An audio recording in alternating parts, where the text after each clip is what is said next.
Fellas, you know Degree Cool Rush deodorant, right? Well, last year they changed the formula, and guys were mad about it. One dude even started a petition. So guess what? Degree heard us, admitted they messed up, and brought the original Cool Rush scent back exactly how it was. And it's in Walmart, Target, and other stores now for under $4. So grab some and remember why its cool, crisp, and fresh scent made it the #1 men's antiperspirant for the last decade. Degree Cool Rush is back, and it smells like victory for all of us. The last thing you want to hear when you need your auto insurance most is a robot with countless irrelevant menu options. Which is why with USAA Auto Insurance, you'll get great service that is easy and reliable, all at the touch of a button. Get a quote today. Restrictions apply. USAA. Hilton brings you new ways to stay, with experiences that let you capture the glory days. Introducing the Graduate Hotels. Each inspired by local college towns, these stays are always original and never boring. Get in touch with traditions all across the country and enjoy a stay that's a class above the rest. Book at Graduate Hotels with Hilton Honors Points at Hilton.com. It's a win-win. Hilton, for the stay. From the Fifth Quarter Studios in Madison, Wisconsin, you are listening to High School Hoops with our hosts, Steve Collins and Jake Steger. All right, welcome back.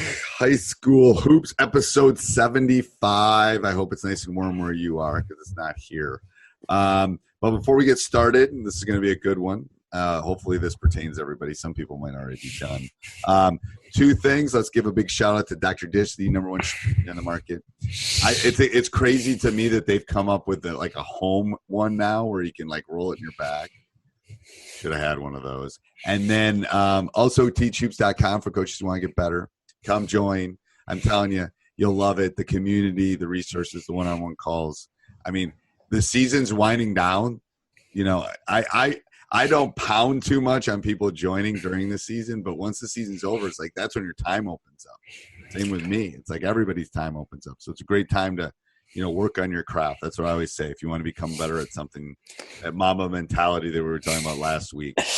The other thing too is let us know if there's some type of tackle. We'll build a course for you. We have no problem. Yes. So I'm working on my youth basketball offense stuff, my course right now, and I'm open to any suggestions. So any of our listeners out there that are looking for a course that they cannot find or answers, we'll build it for you, and then I'm sure other people can build on that. So feel free to communicate that at any time. Yep, that's a great idea. All right, so this week, episode 75, what are we doing, Coach? How to motivate our players at the end of the season, because sometimes that could be a difficult thing for coaches. So episode playoffs. All right, I'm going to let you take this one because I've got theories on motivation on playoff time. So how did you motivate your teams? I think that you have to look at it. If your players aren't motivated by the end of the season, it's a reflection of what you did throughout the course of the year. I don't think that this question can be a solve-all. I think it's a culture that you built throughout the entire year. But that's important for coaches to know and acknowledge. If your kids aren't motivated at the end of the season to finish the season strong, and then that's a reflection of your team that year, a reflection of what you did of your body of work.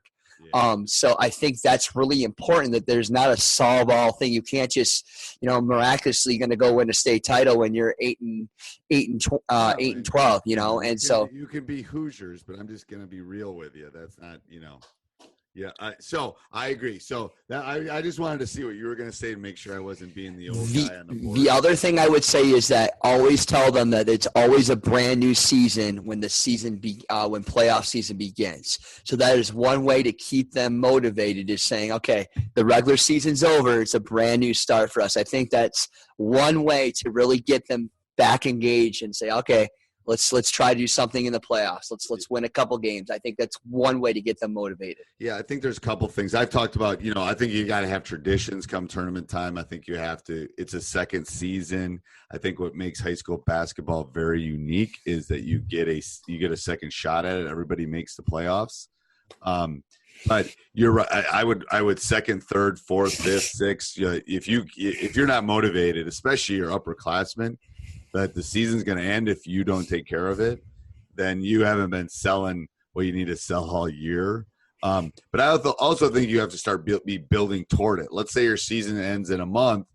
You got to be planning. You got to be talking about it. Like, we're doing this for this reason. We're prepping this. What we were talking about before we came on the air, the things that I'm doing right now to prep us for 4 or 5 weeks from now, hopefully. So everything we're doing is kind of prepping for that and to be able to execute those things. So there is some marketing and sales in this. There is some ownership from the players that has to come. But I think that you have to, you can't if you can't motivate them at the end of the season, there's bigger underlying things I think going on at that point.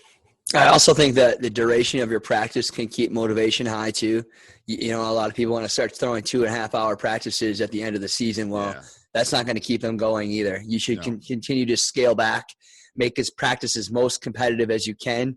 At this point in the year, you're really not as concerned about skill development than getting ready for X's and O's. Right. And if your players don't have the skills at this point and they're not making, I think you got to constantly shoot the basketball. We talk about that over and over.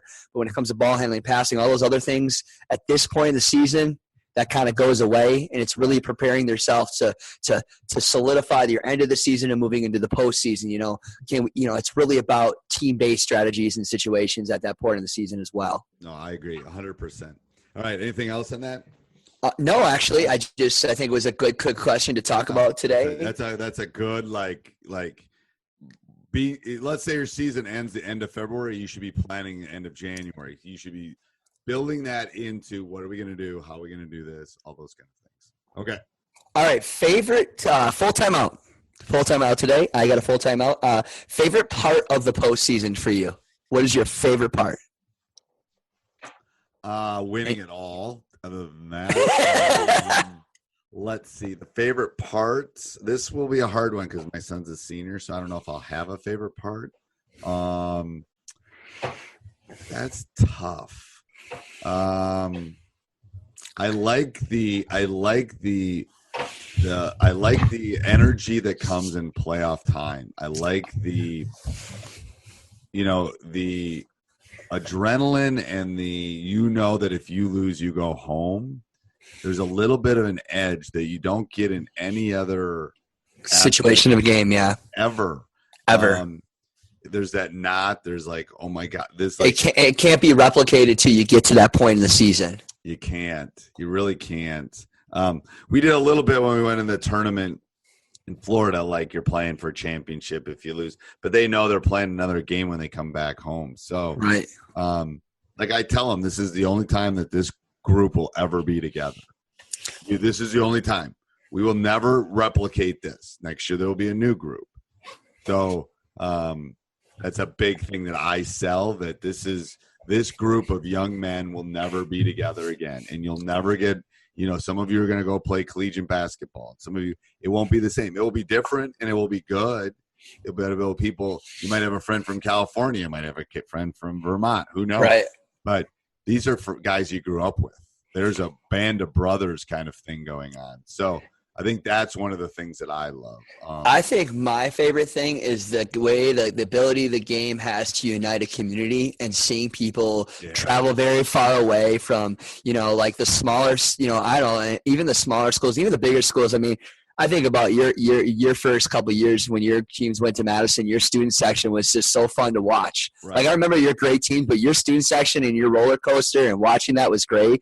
But then I thought about like the smaller schools and like grandma and great grandma and people would travel 2 to 3 hours away to come watch these kids play, and like their whole community is there and they sell it in 2 to 3 days. It's like just that overall feeling of like being backed about something and how big the game can be that goes beyond X's and O's. I just think that feeling and the sense of that community it brings to a school is just the coolest feeling. That's just my favorite part of the season, is when people just get on board and they just got your back. It's just an awesome, awesome time of the year.